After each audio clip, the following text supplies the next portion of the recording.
अस्सलाम वालेकुम नाज़रीन, जो पाकिस्तान चैनल में आपको खुशामदीद कहते हैं और उम्मीद करते हैं कि आप सब खैरियत से होंगे। आज की एपिसोड में हम बात करेंगे माय डियर सिंड्रेला के ताज़ा तीन अपडेट्स के हवाले से। और अब तक कहानी बहुत ही दिलचस्प मराहिल में से गुजरती हुई यहाँ पहुँच गई है कि अब पठानी और पंजाबन की लड़ाई शुरू हो गई है। पठानी कह रही है कि तुम्हें सब पता था और मुझसे छुप कर शादी की बात कर रहे हो। मैंने तुम पर भरोसा किया और तुमने मेरे भरोसे को ठेस पहुँचाई है, मेरा भरोसा तोड़ा है।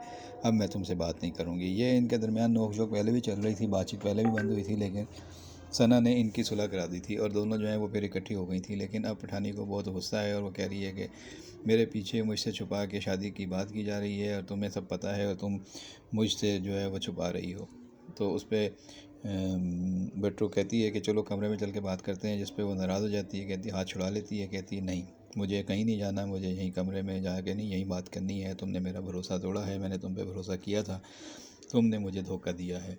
पठानी को इस बात पर बहुत गुस्सा है कि जिस पर उसने भरोसा किया, इस घर में सब ने उसका एतमाद भरोसा तोड़ा है और इसलिए उसे सब पर गुस्सा है। पहले भी यही था कि वो घर छोड़कर चली जाएगी और ऐसे ही होने वाला है।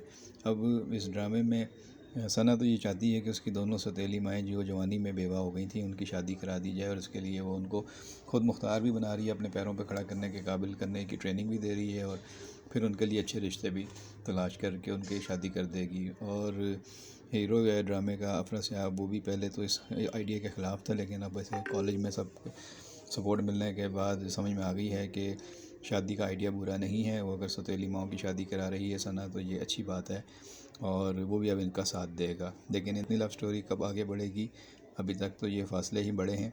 इनकी दोस्ती कब होगी और शादी की नौबत कब आएगी, ये हमें अगले मनाज़िर में देखना है। आपको ड्रामा कैसा लग रहा है, कमेंट बॉक्स में अपनी राय से ज़रूर आगाह कीजिएगा। बहुत शुक्रिया।